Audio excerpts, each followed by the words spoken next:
ओम। तो वैराग्य के बारे में हम बात करेंगे। तो मोक्ष प्राप्ति के मार्ग पे वैराग्य का अपना एक अलग महत्व है। तो वैराग्य का होना साधक के जीवन में बहुत जरूरी है।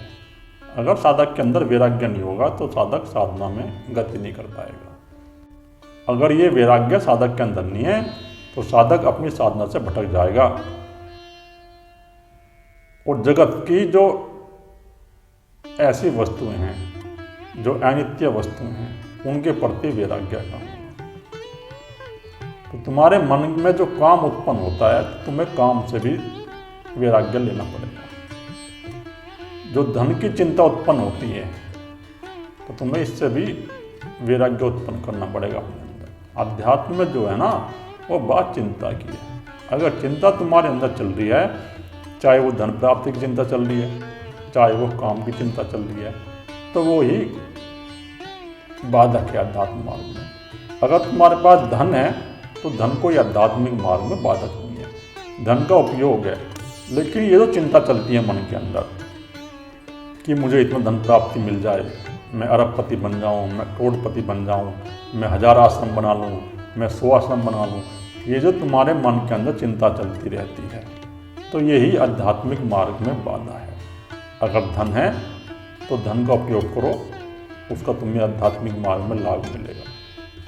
लेकिन अगर धन की चिंता है फिर तुम्हारी आध्यात्मिक मार्ग में कोई गति नहीं होगी। तुम्हारी जो आध्यात्मिक यात्रा की नाव है ना, वो डूब जाएगी, नष्ट हो जाएगी। फिर तुम्हारे अंदर वैराग्य नहीं है। वैराग्य का अर्थ तो यही है, जो परमात्मा दे रहा है, जो जैसा दे रहा है उसे स्वीकार कर लेना। अगर धन दे रहा है तो धन को स्वीकार कर लो, अगर धन नहीं है तो भी स्वीकार कर लो। जो कुछ भी परमात्मा ने हमें दिया है उसे स्वीकार करो और स्वीकार करके उसमें ही अपने ध्यान साधना को आगे बढ़ाओ। किसी भी प्रकार की कोई इच्छा या कोई जगत की वस्तु प्राप्ति की अपने मन के अंदर इच्छा मत रखो। जब तुम्हारे मन के अंदर जगत की कोई भी वस्तु प्राप्त करने की इच्छा नहीं रहेगी तो वही वैराग्य है। अगर तुम्हारे मन के अंदर जगत की वस्तु प्राप्त करने की कल्पनाएं उठ रही हैं और उनको प्राप्त करने की इच्छा तुम्हारे मन के अंदर है तो वैराग्य नहीं है।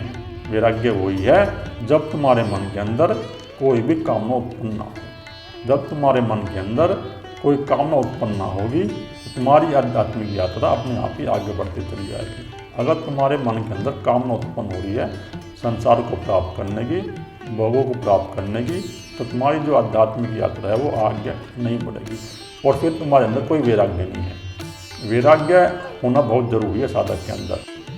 अगर हम आध्यात्मिक मार्ग में चले हैं तो संसार के लोग हैं वो तो विचलित करेंगे ही, कोई कुछ कहेगा, कोई कुछ कहेगा, तो उसमें तुम्हें विचलित नहीं होना। लेकिन जिस साधक के अंदर वैराग्य नहीं है, जिसके अंदर समर्पण नहीं है, तो विचलित हो जाएगा। तो वैराग्य अगर साधक के अंदर नहीं है तो वो साधना में विचलित हो ही जाएगा, वो फिर वहाँ से भाग जाएगा, मार्ग को छोड़ के वो चलेगा नहीं आध्यात्मिक मार्ग में। तो उसका फिर समझो लंगड़ा वैराग्य है। लंगड़ा वैराग्य का अर्थ यही है कि किसी ने कुछ कह दिया और तुम्हारे मन के अंदर चिंता उत्पन्न होगी कि ये आदमी ठीक कह रहा होगा, चलो भाई ठीक है, इस आध्यात्मिक मार्ग को छोड़ो, ध्यान को छोड़ो और चलो फिर संसार में लग जाओ, क्योंकि यहाँ तो कुछ हाथ लगा नहीं हमारे। लेकिन लगेगा, हाथ लगेगा। अगर तुम लगे रहोगे तो फिर तुम्हारी आध्यात्मिक मार्ग में गति होगी। लेकिन अगर तुम्हारे मन के अंदर वैराग्य नहीं है, अगर तुम्हारे मन के अंदर तुम आध्यात्मिक मार्ग में आ तो गए, पहले अपनी संसार की इच्छा पूरी करो जो तुम्हारे मन के अंदर चल रही है, तो ऐसा पाखंड मत रखो। तो वैराग्य तो वही है जब हमारे मन के अंदर कोई कामना उत्पन्न ना हो। जो परमात्मा ने दे दिया है, जो जैसा दे दिया है उसमें स्वीकार कर लेना और दूसरों की बातों से विचलित नहीं होना। भाई दूसरे तो बात कहते ही हैं, संसार के लोग तो कहेंगे, कोई कुछ कहेगा, कोई कुछ कहेगा, तो तुम्हें उसमें विचलित नहीं होना है। तुम्हें चुपचाप उनको सहन करना है और सहन करके अपने अंदर ही अंदर, भीतर ही भीतर अपनी यात्रा जारी रखना है। अपने मन के प्रति साक्षी होकर, अपने मन के वृत्तियों के प्रति साक्षी होकर तुम्हें अपनी आध्यात्मिक नाव को धीरे धीरे अपने आगे लेके जाना है। और जब तुम्हारी आध्यात्मिक नाव धीरे धीरे आगे चली जाएगी, तुम्हारे मन के अंदर जगत की वस्तुओं को पाने की कोई भी इच्छा ना बचे। जो है जैसा है उसे स्वीकार कर लो। धन है तो स्वीकार कर लो, नहीं है तो स्वीकार कर लो। जितना है जैसा है उसमें अपना जीवन यापन करो और अपनी आध्यात्मिक यात्रा को आगे बढ़ाओ।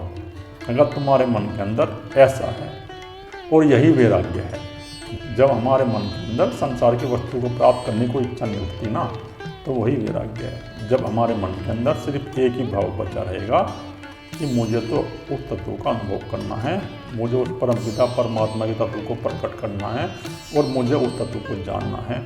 अगर तुम्हारे मन के अंदर ये भाव नहीं है तो फिर नहीं होगी तुम्हारी आध्यात्मिक नाव में प्रगति। तो कुछ साधु संत ऐसे हैं जो आध्यात्मिक रास्ते पर चल जाते हैं, ऐसे बहुत से हैं, वो चल तो जाते हैं आध्यात्मिक रास्ते पे, लेकिन वो फिर धन इकट्ठा करने में लग जाते हैं, मान सम्मान में लग जाते हैं, तो ये फिर उनके अंदर बाधा हो जाती है। जो साधु संत धन इकट्ठा करने में लग गया, ज़्यादा आश्रम बनाने में लग गया, उसकी पकड़ बन गया अगर धन पे, उसके मन के अंदर चिंता चलने लगी धन को प्राप्त करने की, तो फिर वो साधु नहीं है। भाई शादी हुई है, चलो ठीक है, धन भी आ रहा तो उसको स्वीकार कर लो, लेकिन अपने मन के अंदर इच्छा मत रखो। अगर आ रहा है तो उसे परमात्मा कार्य में लगा दो। ठीक है, अगर प्रकृति तुम्हें दे रही है, तुम आध्यात्मिक रास्ते पे हो, तो उसे तुम परमात्मा के कार्य में लगाओ। उसका यूज अपने ऊपर ही मत करो, ज़्यादा से ज़्यादा सेवा में लगाओ जहाँ उस धन की ज़रूरत है। धन की ज़रूरत किसे है? जो ऐसा आए हैं जिनके पास धन नहीं है, जिनके पास धन की कमी है, तो उनकी तुम मदद कर दो, तो फिर वो ठीक है। अगर तुम उस धन का अपने लिए भी ज़्यादा उपयोग करोगे तो वो भी ठीक नहीं है।